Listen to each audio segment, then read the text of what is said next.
A neat arrangements question here, slightly different spin on the topic. We're asked to find the sum of all positive three-digit integers, each of whose digits is either 2 or 3. So for the first digit, it could either be 2 or 3, so there's two options. And then for the second digit, it's the same, and we end up multiplying them, because for the 2, you'll have two options, and for the 3, you'll have two options. So 2 times 2. And then we times by 2 again for the third digit, so there's going to be 8 possible numbers. Now for A, it's not a bad idea to write these down. So we could have all 2's, or maybe we could keep the 2's here and then have a 3. Or maybe I could just have 1, 3, so 2, 3, 2, and then 3, 2, 2. So I've got no 3's, 1, 3. Let's deal with two 3's now. I could have 2, 3, 3, 3, 2, 3, or 3, 3, 2. And finally, just no 2's, so 3, 3, 3. So there are all 8's, but you don't need to necessarily write them all down. It's just it might help with the next part, find the sum of them, because especially if you start looking at B with 6 digits. Now we want, you could add all 8 of these up, but let's try and spot a quick way of doing it. We can see that 2 appears as the hundredths digit four times, as does 3. So basically, I'm going to be doing 200 plus 300, but 4 times, so I can put a bracket here. And the same then goes for 2 appearing as the tens digit 4 times, and 3 as the tens digit, and then finally each for the units digit. So what we are getting, in fact, is 4 times 222 plus 333.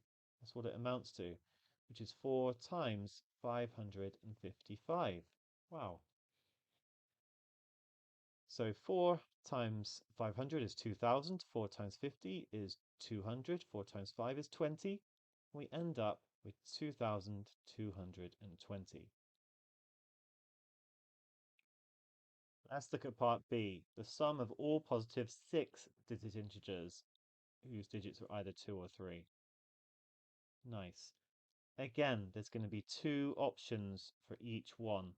So you might just be able to straight away write down that it's 2 to the 6,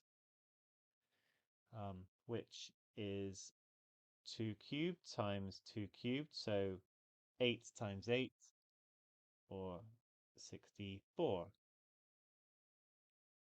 So half of these will have 2 as their starting digit, and half will have 3 as their starting digit. So we'd get 32 lots of, say, 200,000 and 300,000. But the same would then apply for 20,000, 30,000, and just like up here, we can use this to help us straight away write down that it's going to be 32 times 222,000, 222, because each time we've got 2 appearing in each place 32 times, and the same with the 3's. Just put that step in. But then let's go to 32 times 555,555.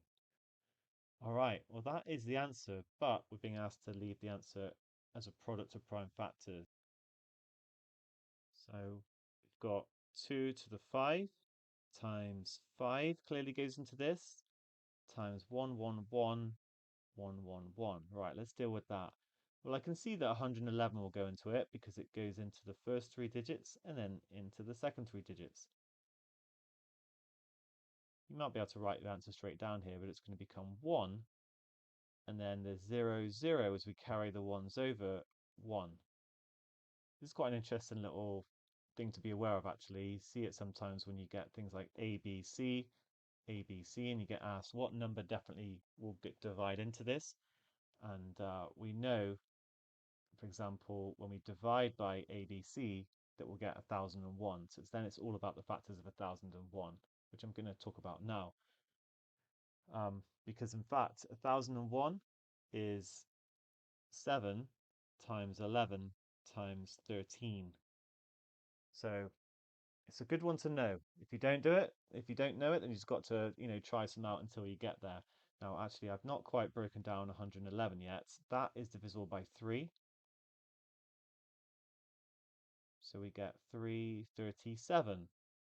So just to update it, 2 to the 5 times 5 times 3 times 37 times 1001. Okay, so for full, 1001, you can see that 2, 3, 5 don't go into it. Next one would be to try 7. This is assuming that you don't know already what the prime factorization is. So 1, 4, 3. And then 143 is 11 times 13. You might spot that, or you're going to have to try and work those out as well. So just to write our answer down in full, 2 to the 5 times 3 times 5 times 7 times 11 times 13 times 37. Great question, great answer.